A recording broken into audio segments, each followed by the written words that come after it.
Air Algérie met à jour les conditions de vol vers la France.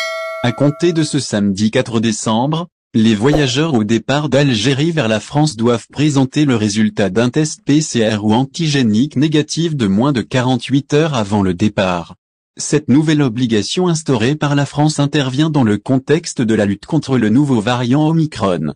Elle concerne tous les voyageurs au départ d'Algérie, quel que soit leur statut vaccinal et leur nationalité.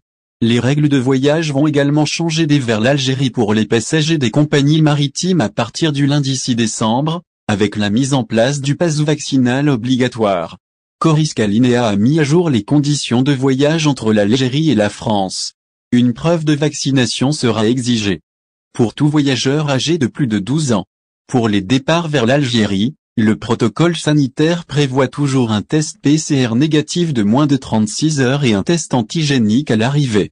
Même si elle durcit les conditions de voyage par bateau, l'Algérie ne prévoit pas, pour l'instant du moins, de fermer ses frontières.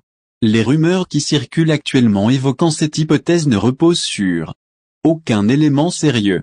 Réuni cette semaine, le comité scientifique s'est prononcé contre une telle éventualité, malgré l'apparition du variant Omicron. Les experts algériens estiment en effet que le protocole sanitaire actuel est suffisant pour détecter les passagers positifs au Covid-19. Dans ce contexte, les compagnies aériennes sont autorisées à poursuivre leurs programmes de vols commerciaux avec l'Algérie, au moins jusqu'à la fin décembre. C'est le cas de Transavia. La filiale low cost d'Air France a informé ses clients qu'elle a obtenu les autorisations nécessaires pour opérer de vols commerciaux vers l'Algérie jusqu'en janvier prochain.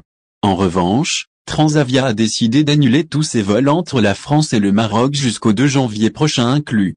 Cette décision intervient après la fermeture par le Maroc de ses frontières pour 15 jours, jusqu'au 13 décembre. Deux autres compagnies low cost, Ryanair et EasyJet, ont également annulé leur vol vers le Maroc jusqu'au début de l'année prochaine. Au final, si vous avez aimé la vidéo, n'oubliez pas de vous abonner à la chaîne et d'appuyer sur la cloche pour recevoir nos actualités.